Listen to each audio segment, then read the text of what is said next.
জীবনে যদি প্রোডাক্টিভিটি বাড়াতে চাই, জীবনে বরকত যদি আনতে চাই, দুটি সুন্নাহ আমল করতে হবে। কয়টি সুন্নাহ? দুটি। নাম্বার এক, আমাদের জীবনে রাতে তাড়াতাড়ি শোয়ার অভ্যাস করতে হবে। রাতে তাড়াতাড়ি শোয়া সুন্নাত, এটাকে আমরা জানি, অনেকে হয়তো জানি না। আমাদের আয়েশা বলেছেন নবী করিম সাল্লাল্লাহু আলাইহি সাল্লাম এশারের আগে কথা বলা, এশারের আগে ঘুমানো এটা অপছন্দ করতেন, আর এশারের পরে কথা বলা অপছন্দ করতেন। এই যে গভীর রাত পর্যন্ত আমরা জেগে থাকি, এটা নবী সাল্লাল্লাহু আলাইহি সাল্লামের আদর্শের পরিপন্থী।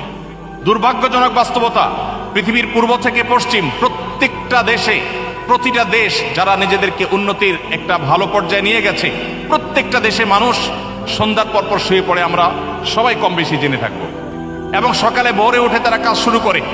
কিন্তু অবাক করা একটা ব্যাপার হলো, শুধু বাংলাদেশ নয়, প্রায় সব মুসলিম প্রধান দেশগুলোতে আমরা জানি যে গভীর রাত পর্যন্ত আমরা জেগে থাকি এবং সকালে ঘুমিয়ে থাকি। এই কালচার আমাদের সমাজে আছে না নাই? আছে। অথচ এটা হলো মানুষের জীবনে বরকত নষ্ট করার, প্রোডাক্টিভিটি নষ্ট করার সবচেয়ে বড় কারণগুলোর মধ্যে একটা। অতএব আমরা যদি রাতে তাড়াতাড়ি শোয়ার অভ্যাস করি এবং সকালে যদি ঘুমানোর অভ্যাস পরিত্যাগ করতে পারি, সকালে যদি কাজে যেতে পারি, ইনশাআল্লাহ জীবনে বরকত আসবে। নবীজি বলেছেন, আল্লাহুম্মা বারিক লি উম্মতি ফি বুকুরিহা, হে আল্লাহ আপনি আমার উম্মতের জন্য সকালের সময়টাতে বরকত দান করুন, এই জন্য সকালের সময়টা ঘুমিয়ে থাকার সময় নয়।